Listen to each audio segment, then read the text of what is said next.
Jim Schwartz mentioned different challenge with the Packers. Running back Josh Jacobs, he talked about what he's seen from this Browns defense.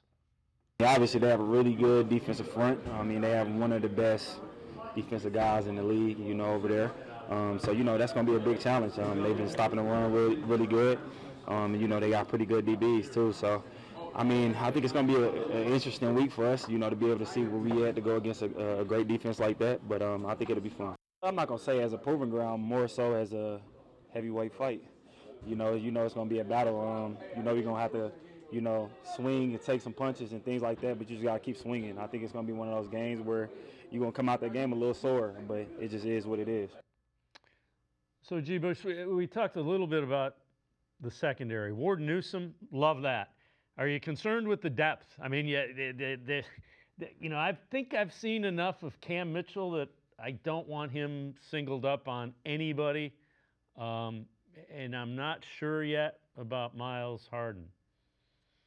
Yeah, so we did all that great talk about the pass rush and Denzel Ward and Newsome, and we named two backers and, Deep Mason Graham and Isaiah McGuire. The PFF loves him. Malik Collins did a good job stopping him. Here's the problem. You gave up 2 touchdowns. One was a guy just played the wrong leverage. You're playing inside leverage on an outbreaking route on that goal line.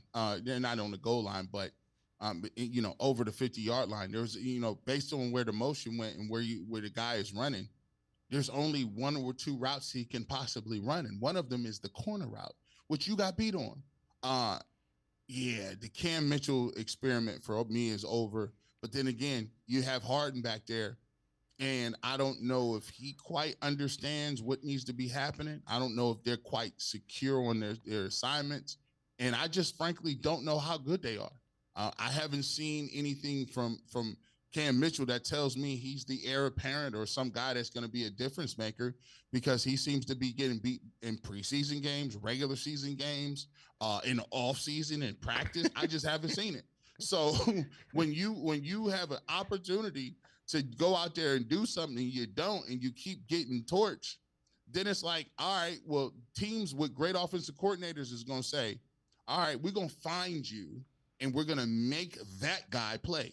My dad used to always say, I used to play for, he's a big baseball guy, old school baseball fan. And he said, you always find this out when you coach your baseball at the little young kids age, Mighty Might, Pee Wee, whatever you call it, hot stove.